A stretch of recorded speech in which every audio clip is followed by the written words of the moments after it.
Malayo pa man ito, sa tunog pa lang, alam mo na kung ano ang paparating. Minsan nga, kahit sa amoy pa lang na nagmumula rito, tukoy mo na nasa paligid mo lang ito.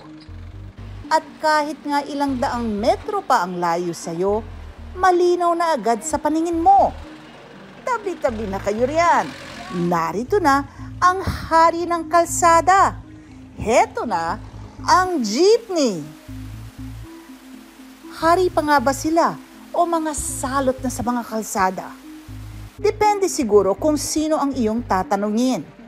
Pero kahit ano pa ang ating sabihin, walang kwestiyon, ang jeepney ay maituturing na simbolo ng kulturang Pilipino.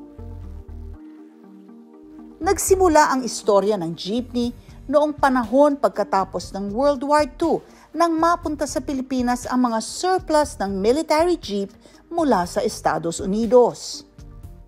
Dahil nasira ang sistema ng transportasyon sa digmaan, kinailangan ng mga Pilipino ang abot-kayang transportasyon.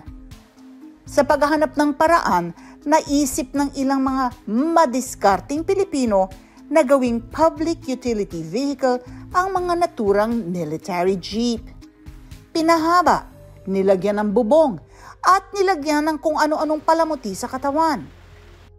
Pero saan nga ba nagmula ang salitang jeepney?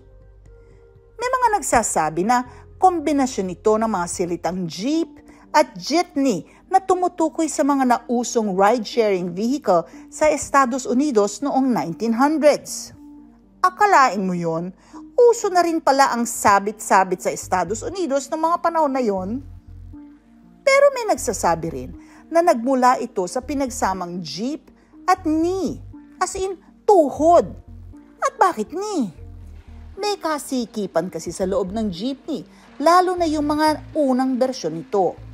At como magkakaharap ang upo ng pasahero, normal na nagkakabanggaan ang tuhod ng mga nakasakay rito. Kaya hayon, ang jeep at knee naging jeepney. Matagal nang isinusulong ang modernisasyon ng jeepney. Kung hindi lang siguro dahil sa mga komplikasyon tulad ng gastos, marami talaga ang sasang-ayon dito. Pero anong klaseng modernisasyon nga ba? Kung titignan natin ang mga tinatawag ngayon na modern jeepney, maaari nga sigurong masabing makabago ito, moderno. Marami pa rito imported, kaya't pahirapan sa piyesang kailangang palitan.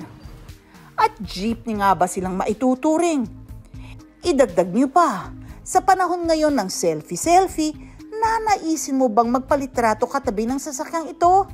Tama naman dapat na talagang gawing mas moderno ang mga jeepney para ligtas tayong mga pasahero at di mapaminsala sa kalikasan.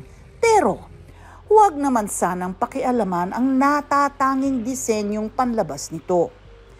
Aesthetic ba ang kailangan sa selfie? Sa jeepney, siguradong hindi ka mabibitin sa aesthetic na yan. Ang jeepney, tunay na sasakyang Pinoy, kaya doon na rin tayo sa gawang Pinoy.